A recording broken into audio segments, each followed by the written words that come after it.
Wednesdays in the wild. Hey guys, I'm Miranda. I'm Amy. And it's Wednesday. And it is wilder than ever. Whoa, it kind of feels a little bit like we're at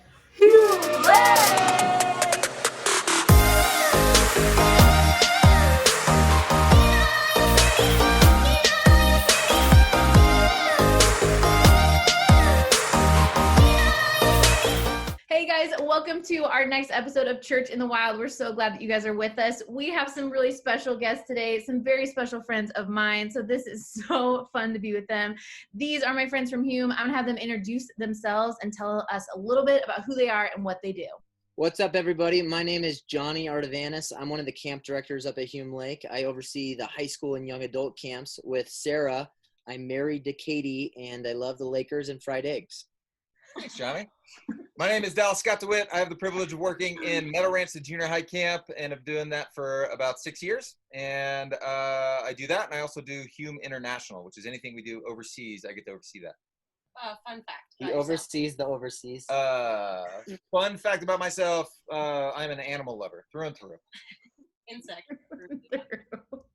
Okay, my name is Sarah Danes. I too work at Hume Lake. I run Ponderosa, our high school camp with Johnny, and then winter camp.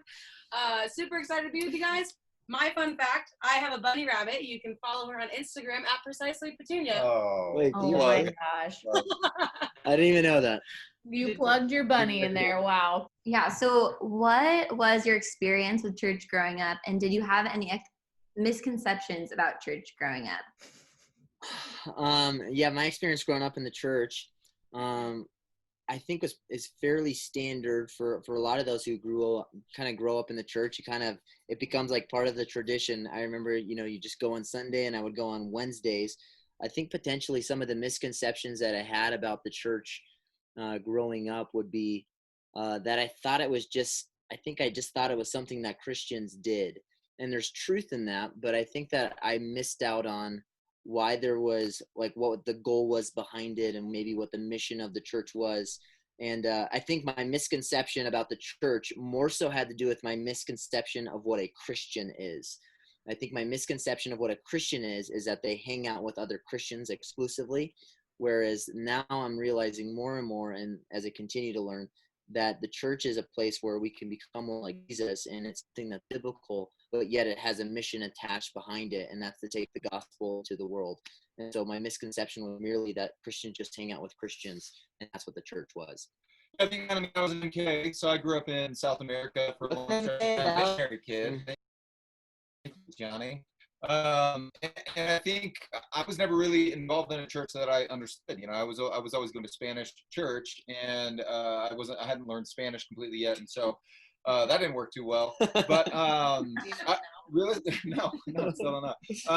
I think the big thing for me was I thought it was just something that you became. You just became a church goer, and that it's just something that happened and that you didn't really have to do any work. And I also think that I thought it was just a place where we would sing songs and the same song over and over and over again. And it was not really the best experience for me. And so it took me until probably my early 20s to really realize what church was and how to be involved in church. So misconceptions were, it was just kind of weird, to be honest. I hear that, Dal. I think for me, my misconception of the church growing up, I came from like a pretty broken background. And so I think for me, I thought that church was full of perfect people and church was perfect and nothing went wrong. And so I think for me, as I grew up, that even kind of formed like in my faith as like, if I was this broken kid from this broken family, how could I approach this God where all these other people are perfect and good and nothing goes wrong? And so probably, I don't know, late high school, junior, senior year, I started to learn more of churches for perfect people, full of broken people, lost sinners who need the Lord. And once I realized that and learned that, it was freeing for me, because up until that point, I just felt like I had to have this perfect thought if I was going to church. You cut out on that last part. Oh no. But we're still doing this. You're currently frozen. Let's move on to the next question. So I love that as you guys had super different experiences, even growing up in church. What's cool about it is that now you guys all work for a place that's meant to serve the church in such a cool capacity. That Hume is so much about serving the church and trying to create a camp opportunity for churches to grow and youth groups to grow. How do you guys feel like the church has played a role in your life now as you love God in the wild, so to speak? I'll start. The church has played just a huge impact in my life because I'm a byproduct of the godly influences in my life. And so I think one of the things in our culture that's extremely overvalued is just that all you need in your life are your peers. I think there's truth in that like I love having some of my best friends. I work with some of my best friends, but the people that have really shaped me are typically older godly men and women that the church is normally the hub for. And so as far as how the church has played an impact in my life, it's because it's been the facilitator of where those people see me, can talk to me, keep me accountable, push me towards the Lord, or even are just a good example for me of the man that I want to be. To be able to see the church overseas has been something that's really been impactful for me. And to be able to sit under a tree with a woman from northern Kenya and feel like I have more in common with her than most people in my own country, or to go into the mountains of the Himalayas and spend time with men and women who are unbelievable believers. We're starting church in those locations. I think that's been a really impactful thing for me and people I've learned from who are just as much involved in church there as what we would see here in the States, if not more. Mm-hmm. Yeah, I would agree with Johnny as well, as far as like, I would not be who I am today or where I am today without the men and women in my life that surrounded themselves around me at church. I think, again, coming from a broken background, there were so many godly men and women who were there for me to raise me in the faith, to show me what it meant to, be a 25-year-old, a 30-year-old, a 40-year-old who was walking with the Lord. Yeah. And so I wouldn't be here without that. And then in the camp setting, it's been so fun to partner with the church now on the other side of things, and getting to see as youth groups come up with pastors and counselors, as those people individually invest into their students, and ultimately how much of a role that plays later in life when you get to look back at that and see how much that person cared for you. And so it's just a sweet thing working at camp as a parachurch organization, working alongside the church, seeing how the church has such a unique role from camp, and getting to watch men and women love on students who so desperately need the Lord. What's something you wish that you guys could go back and tell your student selves about church? Or even, I feel like that can be even broader about like loving God in the midst of like them being at school, like them with their friends who don't know the Lord. And what would you go back and to encourage your student self and say? I think one of the things that like I would prioritize more is that I think sometimes if you grow up in the church, your Christian life is kind of a 2 days a week faith. And where you go on Sunday and you go on Wednesday, and I'm around, thousands and thousands of students, depending on, the issue, whether that be like, are we still on? Whether that be like a purity issue or whatever that might be. I think a lot of times students are trying to find or kind of overcome sin in their life or doubt in even their walk with God. And they do that by employing a 2 day a week strategy, which is never going to be sufficient to help you to really transform you into the image of Christ. And so I think that one of the things that churches really need to stress and that students really need to understand is that although church is something that you go to, or even now, even one of the things you're stressing is that church is not a building, which is so true, but there is a sense where it's a gathering of people into a place. And so that it's not just the gathering, but it is consists of individual members who are independently pursuing God apart from the pastors and parents in their life.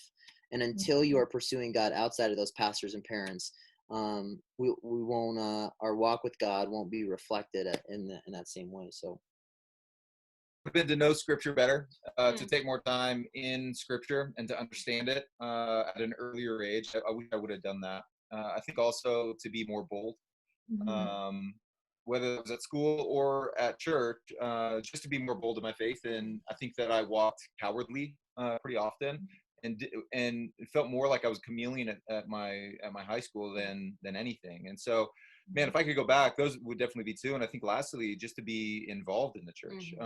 You know, I really didn't even go, or when I was there, I was kind of checked out as a high schooler because I just felt like I don't really fit in, or I don't know. But if I had really pushed into those relationships then, you know, I probably would have had a lot more relationships there, and I would have known a lot more, and I would have understood the church a lot more instead of waiting until my 20s to understand it more. And so probably would have been those three. Yeah. Those are all really good. I think for me, if I could go back and tell my student self something that I wish I knew now, I think I would have wanted to prioritize serving the church more, where I was pretty involved as a student. I would go on Wednesdays, go on Sundays, but I wasn't really involved outside of that. So I didn't serve on Sundays. I didn't serve outside of my like normal youth group or church capacity. And I think it's because I didn't understand fully, not that I ever will, but like the depth of Christ's love for his church and that it is his bride. And so I think as a student, I wish I would have known that more and like actually prioritize that in my life to serve the church as the church is Christ's bride. Yeah, I think that's the main thing that I just wish I knew as 15-year-old Sarah, instead of like church is fun and I love games, which is true of myself today. But yeah, I think that's probably the main one for me. One last thing that maybe I would emphasize on what I would tell my student self is maybe similar to what your misconceptions about the church would be. And so 1 and 3 are kind of similar in nature. And I think one of the things I would tell myself, and one of my misconceptions as a junior high or a high schooler, is that the church doesn't need me. And I think that sometimes we say God doesn't need me as an excuse for our own passivity and being involved. But what the Bible clearly teaches is that God uses 13-year-olds. And so what I would tell my student self is I love even what Dallas is saying, to be involved. But I think often when a student hears that, they go, I'll be involved when I'm 28, you know, or 29. One of the biggest misconceptions, I think, regarding the church is that it's relegated kind of just to adults. It's for adults. They do it and they run it. And I show up, I come and I eat donuts. And I think that what's so true is that there are so many opportunities for a junior high or a high schooler to serve. And I think sometimes we're looking for specific opportunities to use a certain gift. But when we look at the Bible, all that they were really considering in the early church is where's the need. And junior hires and high schoolers have opportunities every single day to meet needs in the local church. And that's what they are, their needs. And so I could not emphasize it anymore, that I would tell my student self that to get involved and find a place to serve. You're not too young to serve. And neither was I. Whoa, that was wild. You know, if you're missing camp even just a little bit, I'm missing it like a ton. Next week, Hume is putting out virtual Hume Lake Camp, virtual camp. So from your home, you get to experience camp. So in order to do that, you can go to the link in our bio on Instagram and register, or you can go to our website and register, but it's completely free. They're gonna send you daily teaching, daily rest challenges, daily discussion questions from your living room, from your bed, wherever you are, you get to experience camp. And then Fire Pits next week, we're actually going to go through some of the teachings that they're sending us and answering some of the questions together. So I know it's just the tiniest bit of Hume, and we want all of the Hume, but even just a little bit, we're stoked that we even get to experience camp at all. But we love you guys, and we out. We have to announce the winner from last week's trivia question on SNL. The winner of the How Many Bones Are in the Adult Human Body is Alyssa. She gets 206 bones, and that is correct, but we don't know your last name. So if you're Alyssa and you won that challenge, can you just comment below so we can get you that Starbucks gift card? And special shout out to Tobin, who knew way more about the human skeletal system than either of us did. Make sure to tune in next week for another chance to win an incredible prize on SNL Sunday at 7 p.m. We'll see you there. We out.